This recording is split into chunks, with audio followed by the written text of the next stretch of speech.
మన డ్రైవర్సే కాదు, ఇంకా బయట మనం చూస్తున్నాము ఒక డిప్యూటీస్ కానీ లేదా మున్సిపాలిటీ వర్కర్స్ కానీ అలాగే అనేక రకాలుగా యూనియన్లు ఉన్నాయి. అవన్నీ కూడా గవర్నమెంట్కి వెళ్ళి వాళ్ళ మీద గొడవాడి ఈ సంక్షేమ బోర్డు ఏర్పాటు చేసుకున్నాయంటే వాళ్ళకు కూడా ఒక జేఏసీ అనే సంస్థ ఉండి వాళ్ళ వెనకాల గవర్నమెంట్కి ఒత్తిడి తీసుకొచ్చి మీరు మాకు ఇది చేస్తారా చెయ్యండి, లేకపోతే పనులు ఆపేస్తామో మేము పని చేయమని చెప్పేసి వాళ్ళు కూర్చుంటారు. మున్సిపాలిటీ వర్కర్లు ఉన్నారు, మొన్న ఇలా మాకు 10 మంది కూర్చున్నారు. కానీ మనలో డ్రైవర్లో ఏముంది, డ్రైవర్ అంటే అందరూ మనం వెళ్తున్నాం. కొంతమంది ఈ రోజు ఇబ్బంది పడుతుంది మనం ఎంత అంటే కొంతమంది పక్క నుంచే డ్యూటీ చేసి వెళ్ళిపోతారు.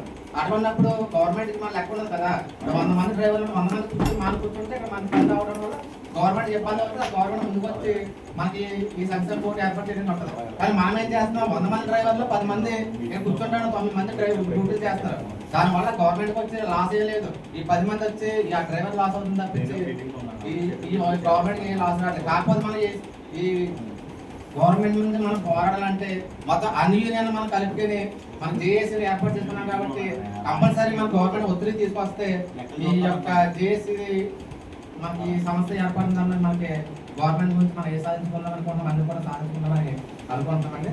అలాగే ఇంకా నెక్స్ట్ యూనియన్లో అయితే నాకు తెలిసింది అయితే నేను 3-4 అసోసియేషన్ నేను మరి జేఏసీలో చేర్చడానికి చూస్తాను. అలాగే వచ్చిన యూనియన్ సభ్యులందరూ లీడర్లే కాబట్టి మీకు తెలిసిన యూనియన్లో బయట ఎక్కడున్నా సరే మనకి ఈ యొక్క టీఎస్సీ గ్రూప్లో కూడా చేరడానికి అందరూ కూడా సాశక్తిని ప్రయత్నించండి. తర్వాత మనం ఏం చేయాలో కార్యవర్తం ఏం చేయాలి పెద్దన్నారు కాబట్టి దాని తర్వాత విషయం దాన్ని ముందుకు తీసుకెళ్తారు. ఈ విషయం అందరూ కూడా గమనిస్తారని కోరుకుంటూ సెలవు తీసుకున్నాం. జై జై జై.